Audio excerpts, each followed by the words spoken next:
In this episode, we're talking about NAFTA 2.0.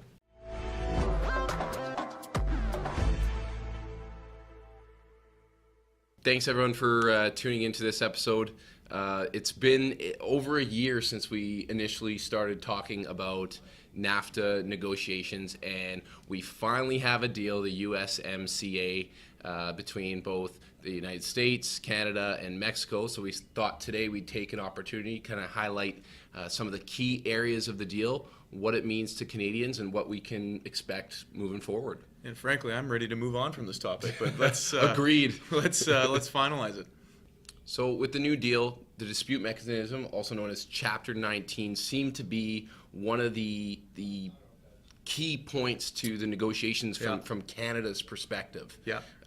Tell us a little bit more about this and where we're at today. Yeah, this was really important. This is a really important component for the Canadian negotiators. Foreign Minister Chrystia Freeland even said so much that after the deal was basically done, that as soon as the U.S. was willing to give on that she knew there was going to be a deal done pretty soon. So this was really, really important. It's a major thing that they dug their heels in on, essentially. And the reason why it's so important is that there has been many disputes through NAFTA 1.0. In which, frankly, the U.S. lost many of those disputes. Because what happens is anytime there is one of the parties in this, one of the countries in this agreement that infringes on the trade agreement, it goes to a dispute. There's a dispute. A complaint is made, and it has to go to basically a tribunal to have it reviewed. And so in NAFTA 1.0, it was set up so a third party would essentially review that, and rather than having one of the court systems, in particular, usually it would have been the U.S. court system review it.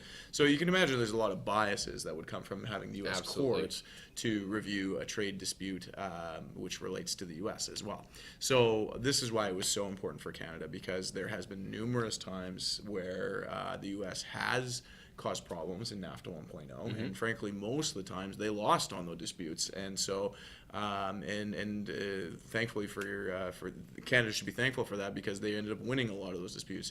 We think about things like lumber, softwood lumber, and things like that. So now it doesn't happen instantly; it can take some time, but that's why it was so important for Canada to have this in there. They did not want to have to go through the U.S. court system to defend the trade deal, essentially. And rightfully so. I wouldn't want to be defending a dispute against the United States in the United States. It just makes a lot more sense to have that third party arbitrator. So yeah, absolutely. No auto tariffs, Grant. This is one that Canadian manufacturers are extremely relieved to have put into place, as Trump was threatening if a deal wasn't reached, that we were looking at auto parts and any vehicles made within Canada getting a 25% tariff slapped onto them when sold into the United States. Yeah, I mean, no secret. I mean, this is pretty big for especially Southern Ontario, where there's a lot of auto manufacturing and parts manufacturing. So the threat was, as you said, if a deal wasn't done by a deadline. This was, a negotiation tactic the Trump administration was using to try to get this deal done, because they have some deadlines on their end that they needed something in place, and they wanted to win. So in any case, thankfully 25% tariffs are not going on, which would have been a huge problem for the Canadian auto sector. Tariffs in general. Just speaking, and generally about tariffs, there's a lot of tariffs that were, organizations and industries thought they could maybe suck up, if it's a 10% tariff, for example. But 25% tariff is hard for any industry to suck up, or any buyers to just overlook. And so this would have been pretty detrimental to automotive businesses. There's some other stipulations that have come out into the agreement where 75% of the parts in car auto manufacturing now have to be produced in North America. Up from, I believe it was around 62%. 62.5%, Yep. I think, around there. But yeah, so there's some other stipulations as part of the deal. But thankfully, we were able to avoid more tariffs. I think there's enough of those flying around right now, and so this is a good thing. And I think Canadian manufacturers and other manufacturers in North America would be happy with the increase in the level of labor, that I think it's $16 an hour must be paid to the individuals working on auto parts or cars. So this makes Mexico a little less competitive compared to other manufacturers. Certainly the labor unions here in Canada will be happy with that as well. This part of the deal here seems to be getting the most attention, and that has to do with dairy quotas and Right. allowing U.S. dairy producers to access to the Canadian market. This is especially big for Quebec, where in Canada we have around approximately 11,000 dairy farms, 50% of which are located in the province of Quebec. That's right.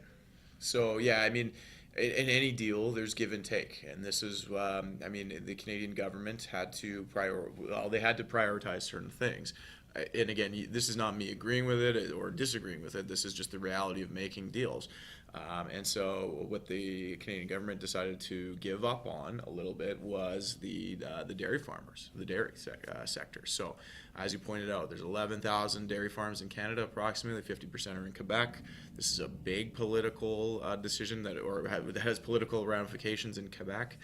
And so, yeah, I mean, essentially what's going on here is that in the dairy sector today, there is some protectionist measures in place meant to protect Canadian farmers. There's quotas that are set. And there is a certain limitation on amount of, there's quotas that are set for the U.S. farmers to be able to sell in Canada, and there's also tariffs placed on American dairy being sold into Canada. So, and in some cases, it's anywhere from, I think it's 150 to 300% a tariff on the price of American dairy coming in.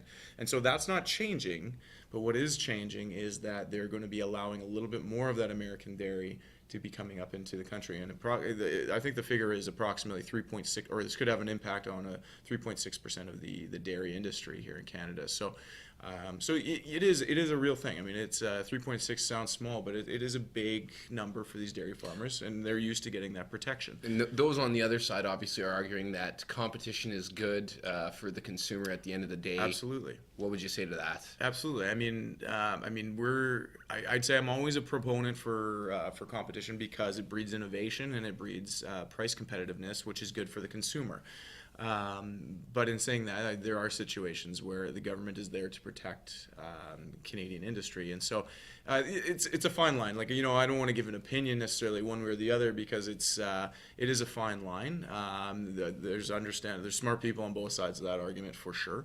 And so, but this again, I think the main point is that this is the decision that the government was willing to make, and they were willing to prioritize certain other areas while maintaining, a lot of protection for the dairy industry, but giving up a little bit of that protective edge that's existed for since the original NAFTA was put into place. So yeah, you can understand why the dairy farmers are upset, certainly, but at the end of the day, the government was willing to give up a little bit on that. So these were three of the key elements to the new deal that we saw. There's more, and you can read more from a recent blog article that you posted that we'll include in a link below. But to kind of finish things off, why don't you share a little bit more of our thoughts on what this means for Canadians as a whole moving forward? Yeah, I mean, I think to start on a positive, the good news is we're getting a little bit more certainty. There was a lot of uncertainty as it relates to this agreement. It's been up in the air for over a year. As you point out, there's been a lot of rhetoric and political posturing that's been going on. And so that's not good for investment in general. The markets like certainty, and so we've got a little bit more of that. Good or bad. I mean, now that there is certainty there, now that there's a deal there that people and businesses can review, even businesses that have been affected negatively can start adapting.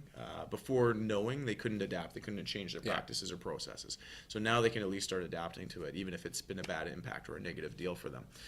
But uncertainty is the number one thing, and so we should see positivity in the markets from that. A couple areas where we might see an impact: the Canadian dollar. Yeah. A lot of economists and people that predict these things anticipate that the Canadian dollar should rise because it's been fairly depressed because of these negotiations. We haven't seen so much of that in the first few days, but we might see appreciation there still to come. Many economists are suggesting potential future interest rate hikes are now more likely since the deal has been done. Yeah, absolutely. I mean, there was a lot to like about the economy already. There was a lot to like about interest rate hikes, and really what was holding the Bank of Canada off of those interest rate hikes was the uncertainty around trade. in particular with our biggest partner, the U.S. So now that that certainty has been replaced, there's potential that, we expect we're going to see a one rate hike possibly later this month. But this might give them the extra comfort they needed to add one more rate hike in 2018. So you might expect that, which again will have an impact on the loonie value as well. If rates go up, the loonie will probably appreciate with it as well. So those are things that you can expect, I think, or you should be planning for in the short term.